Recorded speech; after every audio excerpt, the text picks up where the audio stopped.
Hello everyone, welcome to our channel. हम solve कर रहे हैं हमारी सोशोलॉजी की 1500 क्वेश्चन सीरीज़। बीच में थोड़ा सा गैप हो गया था, उसके लिए I am really very sorry. अभी ये सीरीज़ कंटिन्यू रहेगी और ये सारे क्वेश्चन आपको इसी चैनल पे मिल जाएंगे।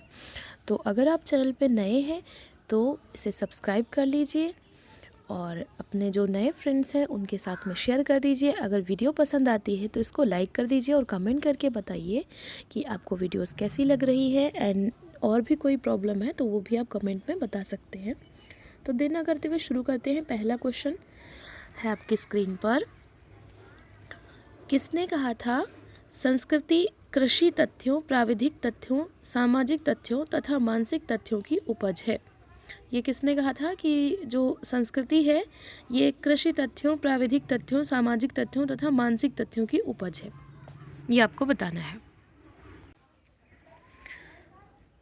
तो ये जो क्वेश्चन है इसमें संस्कृति की परिभाषा दी जा रही है। इसमें आपको एक कीवर्ड याद रखना है। ये जो कथन है ये संबंधित है डेविड विटने से और इसमें एक जो वर्ड ऐड हुआ है प्राविधिक तथ्य। ये जहाँ भी आए तो आप सीधे सीधे चले जाएंगे डेविड विटने पे और यही राइट आंसर है। ये कीवर्ड याद रखिएगा। संस्कृति की परिभाषा में डेविड विटने ने प्राविधिक तथ्यों की बात की है, तो यहाँ पे डी राइट हो जाएगा। अगला क्वेश्चन, निम्नलिखित में से कौन सा समायोजन का स्वरूप नहीं है? समायोजन यानी कि थोड़ा सा समायोजित हो रहे हैं, परिस्थितियों से अनुकूलन करने की कोशिश कर रहे हैं, एकता की बात हो रही है। तो इसमें से कौन कौन सा होगा और कौन कौन सा नहीं होगा? तो पहले कौन कौन सा होगा वो देख लीजिए।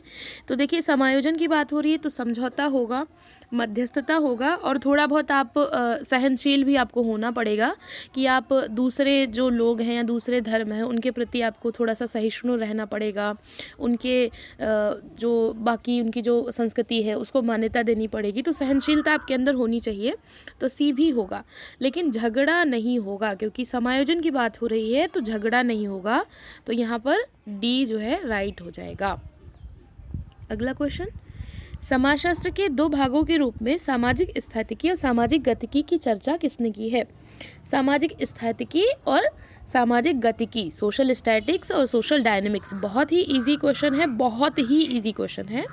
कॉम्टे, स्पेंसर, दुर्खिम और वेबर में से ये जो दो भाग बताए थे समाजशास्त्र के, ये बताए थे कॉम्टे ने, सामाजिक स्थितिकी और सामाजिक गतिकी। तो देखो, कई बार क्वेश्चन में बहुत ही इजी सा भी दे देता है ताकि थोड़ा सा आप लोग वो ऐसे ओवर कॉन्फिडेंस में आकर के कई बार आपको पता है लेकिन ऑप्शन आपने गलत फिल कर दिया या फिर कोई छोटी छोटी जो मिस्टेक है, तो वो चीज़ें आपको थोड़ा सा अवॉइड करनी है। अपने इमोशन को कंट्रोल रखते हुए फिर ही एग्ज़ाम देना है, तब भी जा कर के आपको सक्सेस मिलेगी। तो कोई भी कैसा भी पेपर आए तो बहुत ज़्यादा टफ आ गया है क्वेश्चन तो एकदम से परेशान नहीं हो जाना है, उसको 2 बार रीडिंग लगानी है अच्छे से, तो अपने आप से कुछ ना कुछ कीवर्ड आएगा और आप सॉल्व कर ले जाओगे। और बहुत ईजी आ गया है तो बहुत ज़्यादा खुश हो करके उसमें गलती नहीं कर देनी है। तो इसका राइट आंसर हो जाएगा कॉम्टे। अगला क्वेश्चन है, किस समाजशास्त्री ने समाज को जैविकीय सादृश्यता के रूप में चर्चा की है, या जैविकीय सादृश्यता की बात कौन से समाजशास्त्री हैं जो कि करते हैं? ऑप्शन देखिए, वेबर, मार्क्स, ए.आर. देसाई या फिर स्पेंसर। तो समाज को माना कि जैसे एक शरीर की रचना होती है, उसके भाग होते हैं, उसके जो घटक होते हैं, हाथ पैर, ये सारे जो भी घटक हैं वो उसको बनाते हैं, उसी के समान ही समाज की भी एक संरचना होती है, उसके भाग होते हैं जो कि उसको बनाते हैं, उसको बनाए रखने में योगदान देते हैं। तो जैविकीय सादृश्यता की बात की है स्पेंसर ने, डी राइट हो जाएगा यहाँ पर। ये डार्विन से प्रभावित होकर के इन्होंने की थी। देखिए, नेक्स्ट क्वेश्चन ही है, सामाजिक डार्विनवाद का सिद्धांत किसने दिया था? तो अभी आपको पता है कि सामाजिक डार्विनवाद स्पेंसर ने दिया था। डार्विन के सिद्धांत से प्रभावित थे, उसको समाज पे अप्लाई किया था। अगला क्वेश्चन, किसका कथन है कि यांत्रिक सुदृढ़ता सादृश्य की सुदृढ़ता है? तो ऑप्शन है James Adams, Max Adler, Robert Ardrey या फिर एमाइल दुर्खिम। तो यांत्रिक सादृश्यता यानी यांत्रिक एकता और सावयवी एकता की बात कौन करता है? मैंने कई बार इसको अपने वीडियोस में बताया हुआ है, बहुत इजी क्वेश्चन है, आप लोग कर ले जाएंगे इसको। कौन करता है? एमाइल दुर्खिम करते हैं। यांत्रिक एकता और सावयवी एकता, ये दो प्रकार के समाज भी इसी के आधार पर इन्होंने बताए थे, यांत्रिक समाज और सावयवी समाज। तो ये है दुर्खिम का। अगला क्वेश्चन देखते हैं जल्दी से। अभिजात वर्ग को परेटो ने किन दो भागों में विभाजित किया है? किस में विभाजित किया है? शासक और गैर शासक में, या फिर राजनीतिक और आर्थिक में, धार्मिक और गैर धार्मिक में, परंपरागत और आधुनिक में। तो देखो राजनीतिक, ये तो जो राजनीतिक, आर्थिक, धार्मिक, गैर धार्मिक और ये जो बाकी जो दिए हुए हैं, ये तो क्षेत्र उन्होंने बताए थे, ये भाग नहीं बताए थे। भाग जो उन्होंने बताए हैं वो बताए हैं कि एक होता है शासक और एक होता है गैर शासक, और इनका जो है एक चक्र चलता रहता है कि अभी जो एलिट ग्रुप में है फिर बाद में वो डाउन हो जाएगा, और जो अभी थोड़ा सा नीचे हैं और थोड़ा सा वो चालाक हैं तो वो उनकी जो उनका स्थान है वो ले लेंगे। तो ये चक्र चलता रहता है और ये एलिट हमेशा समाज में बने रहते हैं। तो शासक और गैर शासक में विभाजित किया था अभिजात वर्ग को। अगला क्वेश्चन है, क्रांतियों को इतिहास का स्वचालित इंजन किसने कहा था? इमैनुअल कांट, या फिर फ्रेडरिक हेगल, या फिर सेंट साइमन, या फिर कार्ल मार्क्स। तो क्रांतियों के माध्यम से ही इतिहास आगे बढ़ता है, या फिर जो क्रांतियां हैं ये इतिहास का इंजन है, इतिहास को आगे ले जाती हैं, वाहक हैं। ये जो कथन है ये कहा था आपके कार्ल मार्क्स ने। तो ये यहाँ पे डी राइट हो जाएगा। अगला क्वेश्चन है, Protestant ethic and the spirit of capitalism किसने लिखी? आज के क्वेश्चन जो है बहुत ही इजी हैं, तो आई होप आपको इसमें से मैक्स टू मैक्स स्कोर करना है और अपना स्कोर जो है वो कमेंट करके बताना है कि आपने कितना स्कोर आज के पेपर में किया। तो ऑप्शन देखिए, Protestant ethic and the spirit of capitalism में Robert K Merton, टॉलकॉट person, George Simmel, या फिर मैक्स वेबर। तो ये भी बहुत ही ईजी सी बुक है और इसके राइटर हैं मैक्स वेबर, जहाँ पर इन्होंने जो कैपिटलिज्म यानी कि पूंजीवाद है वो क्यों आया, तो उसके पीछे इन्होंने बताया कि प्रोटेस्टेंट धर्म में कुछ ऐसे एथिक्स थे जो कि पूंजीवाद की आत्मा के तौर पर, या उसका जो पूंजीवाद को लाने के जो मुख्य कारण थे वो बने। तो यहाँ पर डी, मैक्स वेबर।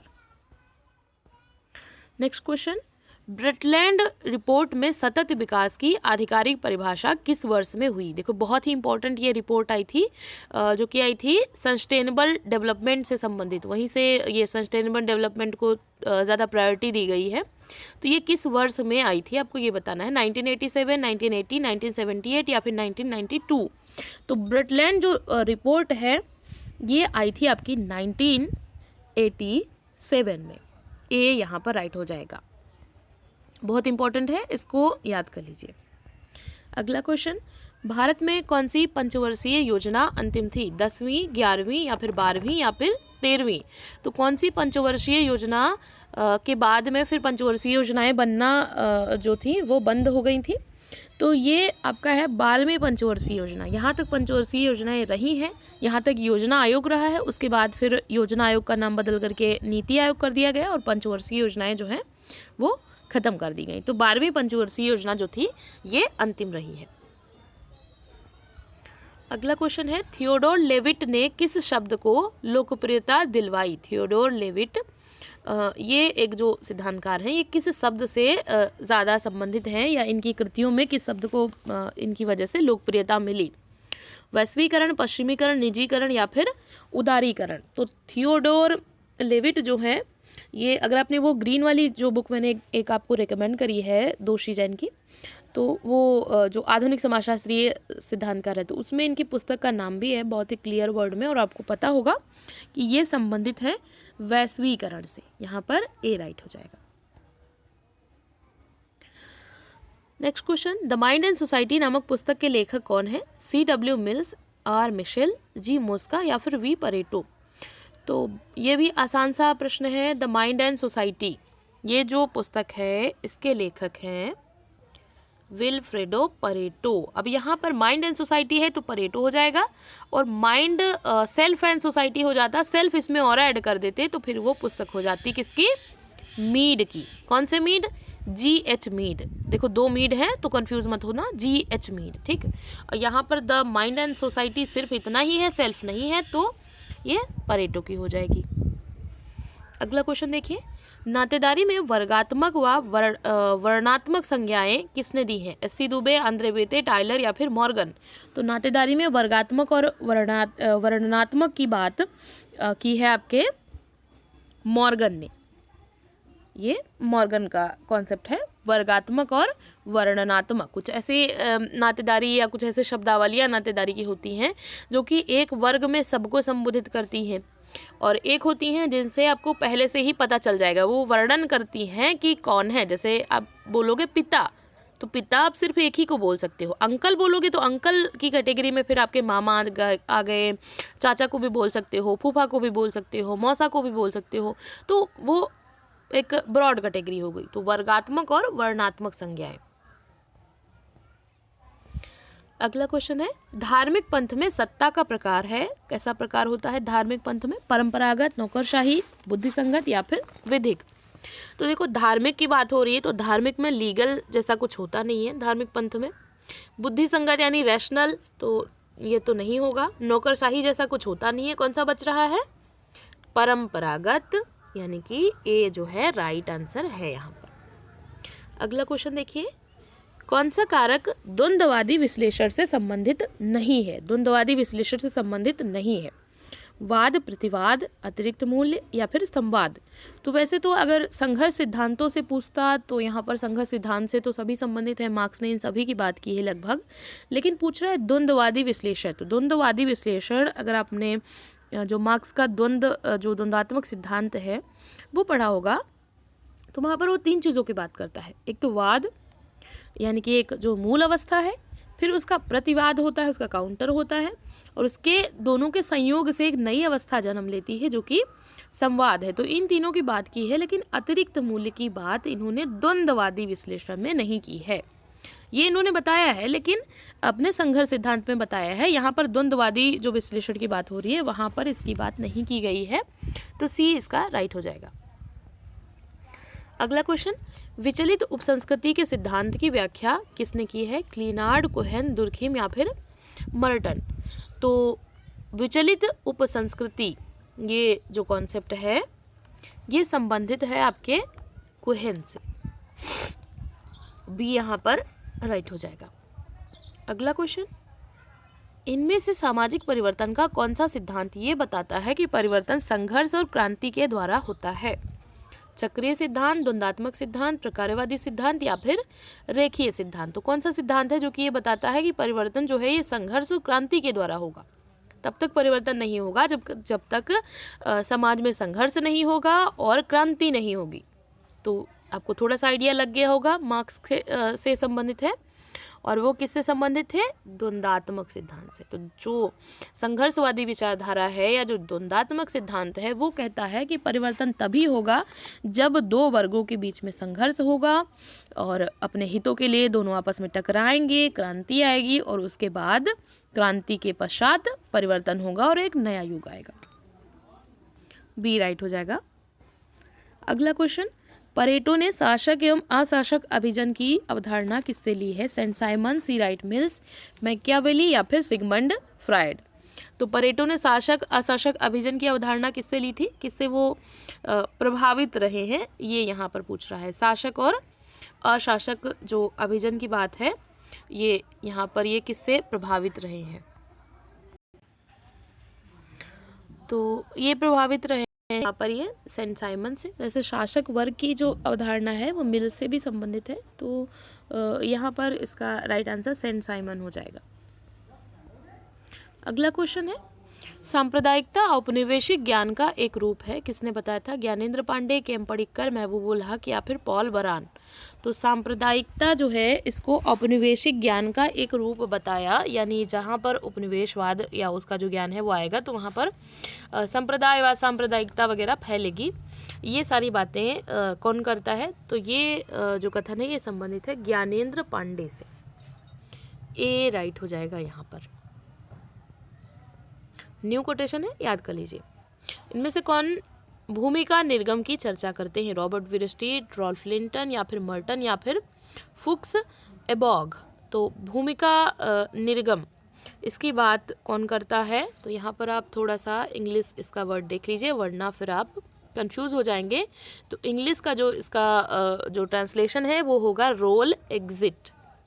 ये नोट कर लीजिएगा, रोल एग्जिट, ये इसको इंग्लिश में बोलेंगे। तो रोल एग्जिट से वेरस्टेड भी नहीं है, लिंटन भी नहीं है, मर्टन भी नहीं है, तो कौन बचा? फुक्स एबॉग। रोल एग्जिट, इसकी बात कौन करता है? फुक्स एबॉग करते हैं। अगला क्वेश्चन है, ऐसी व्यवस्था जिसमें माँ के भाई को नातेदारी में प्रमुख स्थान दिया जाता है वो क्या कहलाती है? कौन सी जो व्यवस्था है जिसमें जो माँ का भाई यानी मामा को प्रमुख स्थान दिया जाता है तो उसको क्या कहेंगे? सहप्रवासिता, पितृस्वश्रेय, माध्यमिक संबोधन या फिर मातुलेय नातेदारी। तो देखिए मामा को प्राथमिकता दी जा रही है, तो माँ और थोड़ा सा आप इसको अगर ऐसे भी इजीली भी करेंगे तो भी हो जाएगा, मातुलेय, मामा को प्राथमिकता दी जाती है और यहाँ पर मातुलेय नातेदारी। और जहाँ पर बुआ को प्राथमिकता दी जाती है यानी पिता के पक्ष से उनकी बहन को, तो वहाँ पर हो जाता फिर पितृस्वश्रेय। लेकिन यहाँ पर मामा को प्राथमिकता दी जा रही है तो मातुलेय हो जाएगा। माध्यमिक संबोधन क्या होता है? तो ये है टॉयलर का, जहाँ पर हम किसी को डायरेक्ट ना पुकार करके किसी बीच के नातेदार के थ्रू बुलाते हैं। जैसे अक्सर जो औरतें होती हैं वो अपने पति को नाम ना लेकर के बच्चे के नाम से ऐसे बुलाती हैं कि उनके पापा, ऐसे करके बोलते हैं ना। और सहप्रवासिता या इसको सहकष्टी प्रथा भी बोलते हैं। तो यहाँ पर जो पत्नी होती है तो वो जब भी वो बच्चे को जन्म देती है तो जैसे उसका जीवन होता है सेम वैसे ही जीवन व्यतीत करता है उसका पति, तो सहकष्टी प्रथा ऐसे हो जाती है। अगला क्वेश्चन, सामाजिक संरचना की अवधारणा का प्रयोग सबसे पहले किस समाजशास्त्री ने किया था? Herbert Spencer, Max Weber, Talcott Parsons या फिर कार्ल मैनहीम।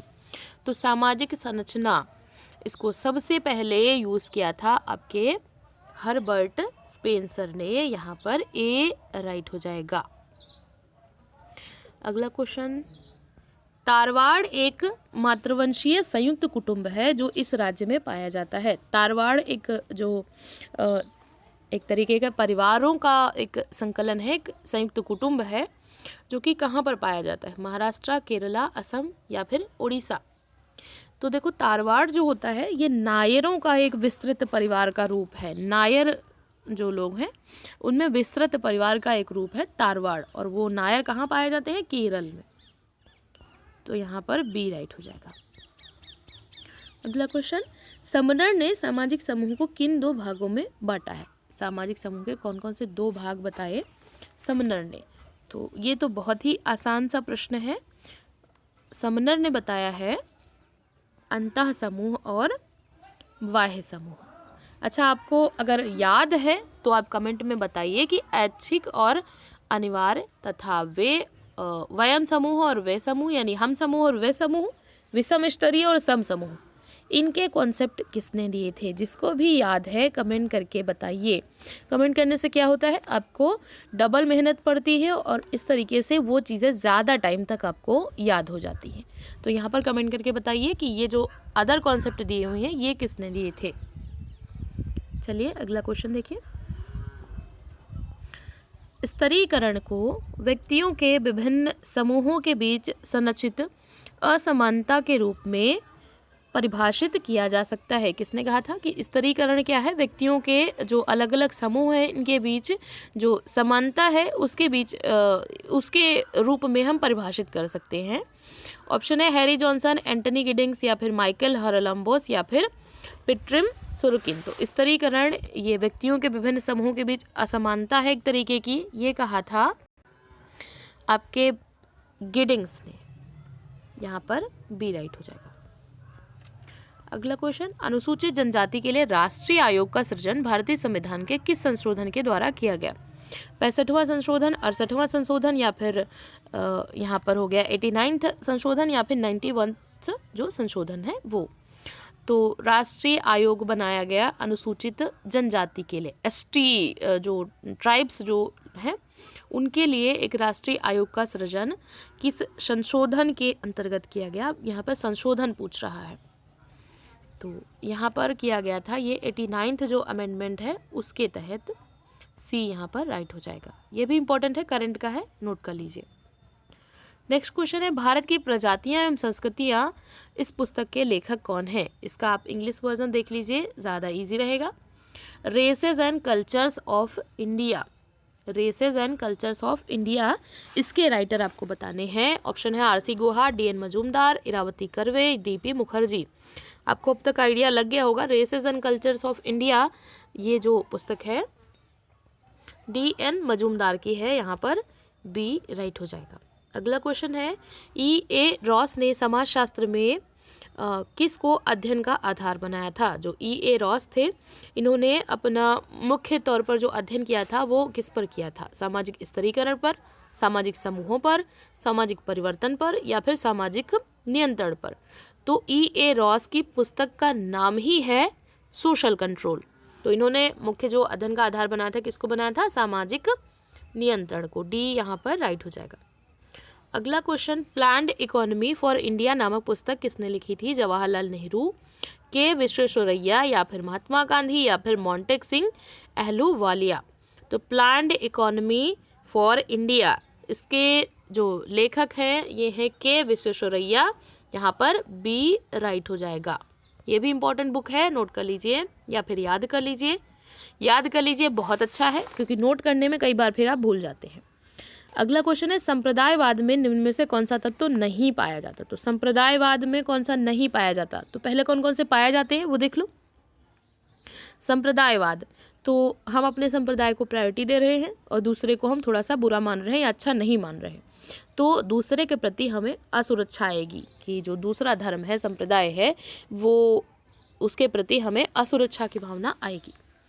पहले से हम मन में कुछ भी बना लेंगे कि उन्होंने हमारे साथ ऐसा किया था या वो लोग ऐसे होते हैं, तो पूर्वाग्रह हो जाएगा, तनाव भी रहेगा, लेकिन सहिष्णुता नहीं होगी। अगर सहिष्णुता आ गई तो संप्रदायवाद ही खत्म हो जाएगा।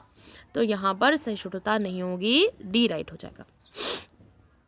अगला क्वेश्चन, किसने सामाजिक गतिशीलता को दो तरीकों, रैखिक या फिर इसको बोलते हैं ऊर्ध्व और सेकंड है क्षैतिज, इसमें वर्गीकृत किया? इंग्लिश टर्म अगर देखना चाहें तो वर्टिकल और हॉरिजॉन्टल जो मोबिलिटी है, इसकी बात किसने की है?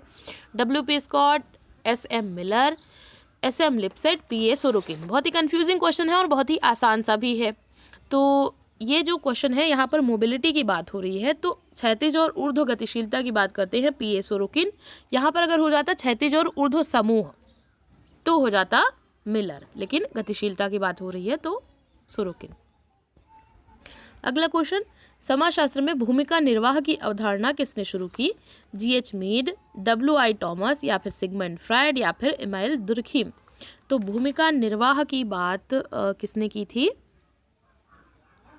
तो भूमिका निर्वाह यानी कि अपनी भूमिका के अनुसार हम वैसा ही कुछ कर रहे हैं जो कि हमसे अपेक्षित है, तो ये बात की है जी एच मीड ने, ए राइट हो जाएगा। अगला प्रश्न, निम्नलिखित में से कौन सा कथन प्रबोध काल के संबंध में असत्य है या फिर गलत है? प्रबोध काल, इसको इंग्लिश में बोलेंगे इनलाइटमेंट। तो इनलाइटमेंट के संबंध में कौन सा गलत है? तो ऑप्शन देखो, प्राकृतिक जगत की तरह सामाजिक दुनिया भी नियमों से चलती है। ये बात तो सही है, प्राकृतिक जगत की तरह सामाजिक दुनिया भी नियमों से चलती है, ये एनलाइटमेंट काल में माना गया था। दूसरा है परंपरागत सत्ता में विश्वास की अस्वीकार्यता की, हम जो परंपरा के आधार पर जो सत्ता है हम उसको नहीं मानेंगे, अस्वीकार कर दिया था, ये बात भी सही है। तीसरा है विश्वास की समाज का स्रोत ईश्वर है, ये बात नहीं। यहाँ पर क्या आया था, जब इनलाइटमेंट आ गया तो माना गया कि समाज ही एक तरीके से ईश्वर का रूप है, जो ईश्वर को हम मानते हैं वो और कुछ नहीं है, समाज का ही सामूहिक रूप है, उसी को हम लोग अभिव्यक्त करते हैं। और फोर्थ ऑप्शन है प्रबोध काल से सबसे अधिक प्रभावित कार्ल मार्क्स थे, सही बात है। तो ये सारे सही हैं। यहाँ पर सी जो ऑप्शन है विश्वास की समाज का स्रोत ईश्वर है, ये गलत है, तो ये वाला नहीं होगा। अगला क्वेश्चन, निम्नलिखित में से ये किसकी परिभाषा है कि समाजीकरण एक प्रक्रिया है जिससे कि व्यक्ति समूह के आदर्श नियमों के अनुरूप व्यवहार करना सीखता है, व्यवहार करना या अपने आप को उसके अनुरूप, समाज के नियमों के अनुरूप ढालता है, उसके अनुरूप बन जाता है, वैसा ही प्राणी बन जाता है। ये सारे जो कथन हैं ये संबंधित हैं आपके H.M. जॉनसन से। तो जहाँ भी समाज के नियमों के अनुरूप व्यवहार करना या उनके अनुरूप ढालना है समाजीकरण से संबंधित, तो वहाँ पर हो जाएंगे जॉनसन।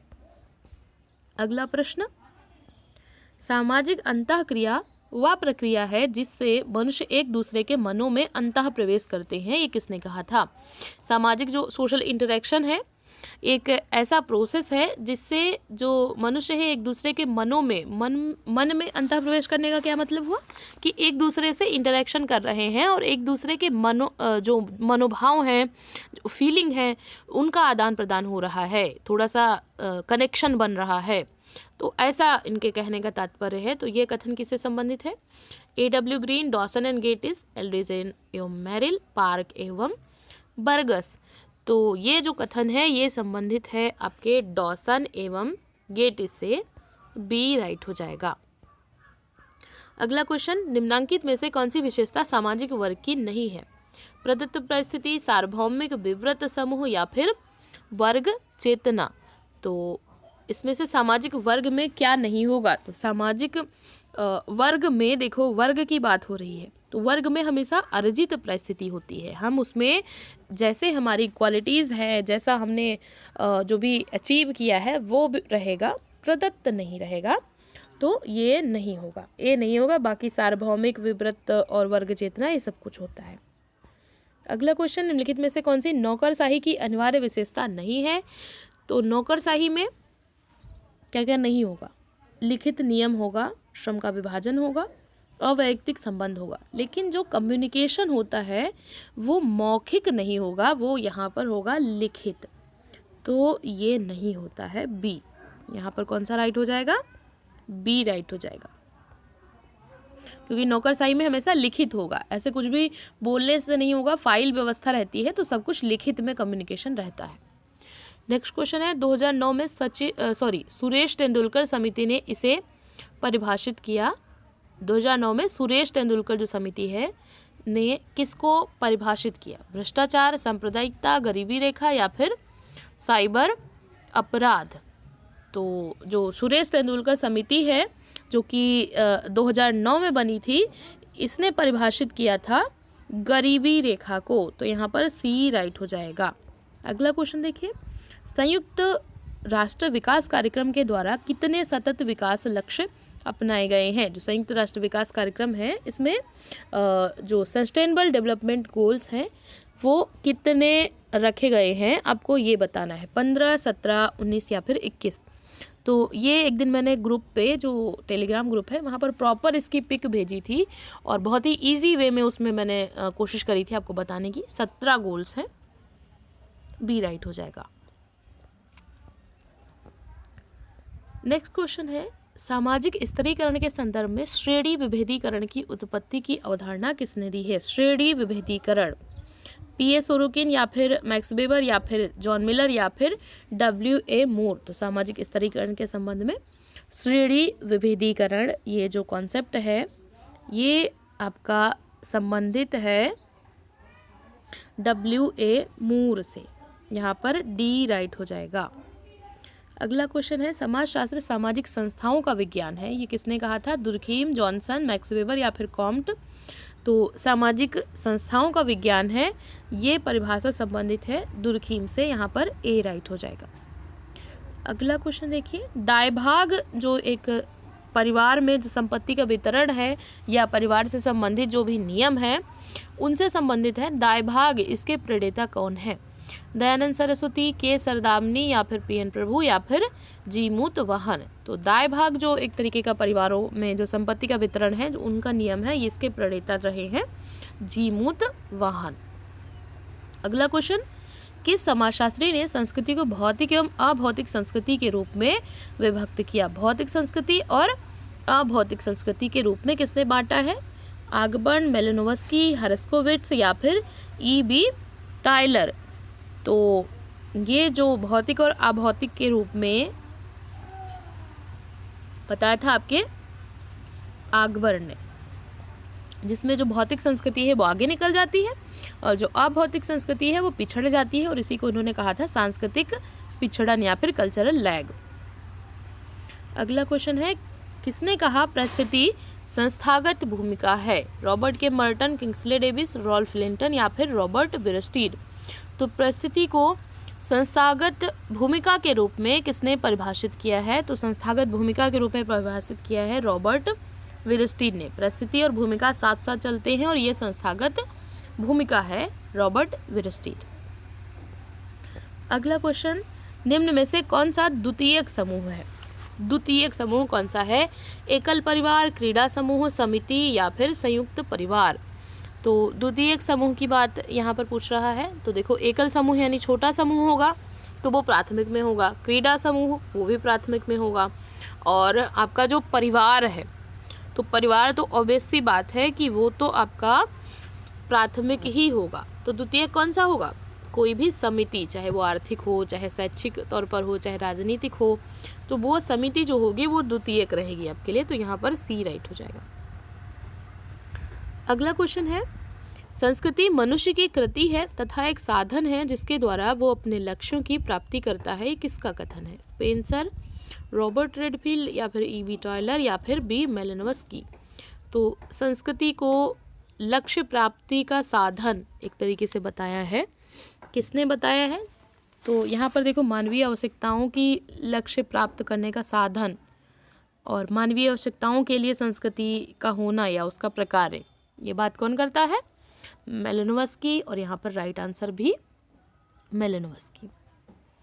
अगला क्वेश्चन, सामुदायिक प्रतिमान एवं संघात्मक प्रतिमान की ये जो दो पदावली हैं, जो दो शब्द हैं, दो कॉन्सेप्ट हैं, ये किसने दिए हैं? सामुदायिक प्रतिमान और दूसरा होता है संघात्मक प्रतिमान। तो ये जो कॉन्सेप्ट हैं ये किसने दिए हैं? जिन्सबर्ग, डीपी मुखर्जी, विरस्टीड या फिर जेम्स ड्रीवर।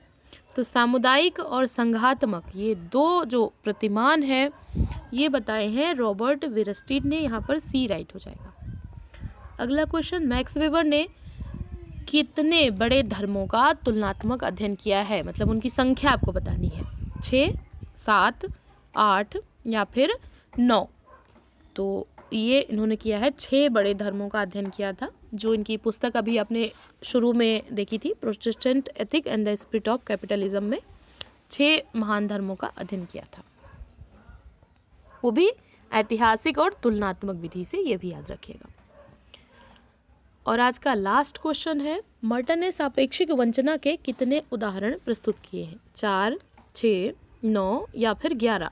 तो सापेक्षिक वंचना के कितने उदाहरण मर्टन ने दिए थे? तो ये दिए थे 4 उदाहरण। तो यहाँ पर ए राइट हो जाएगा। तो ये थे आज के क्वेश्चंस। आई होप क्वेश्चंस आपको अच्छे लगे होंगे।